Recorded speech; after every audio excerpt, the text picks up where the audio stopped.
आज चंडीगढ़ में आंदोलनरत कृषकों सह आलोचना करेंगे केंद्र सरकार। संयुक्त किसान मोर्चा आंदोलन को वर्षे पूरी बेले एपर्यंत सरकार एमएसपी को आईनगत मान्यता देउना। तेज आवाहक जगजीत सिंह दलवाला आमरण अनशन 79 दिन में पहुंची भी फल शून्य। फल 12 दफा दाबी कृषकों आंदोलन जारी रही। 32टी कृषक संगठनर मंच साजि संयुक्त किसान मोर्चा को समर्थन करिछि किसान मजदूर मोर्चा बा केएमएम नेता सरबण सिंह पांधेर कहते संयुक्ति मोर्चार समस्त दाबी को केएमएम समर्थन करुछि। गत वर्ष फेब्रुआरी 12 रु एमएसपी आईनगत ग्यारंटी समेत विभिन्न दाबी नहीं शंभु और खानाउरी सीमार आंदोलन कर आसुचंती केएमएम और एसकेएम।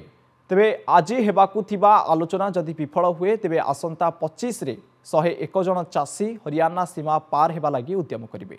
गत वर्ष फेब्रुआरी 8, 12, 15 और 18 रे 4 थर केंद्र सरकार और चाषी संगठन सह आलोचना होइतिबा सत्वे समाधानर पंथा बाहरी पारि नथिला।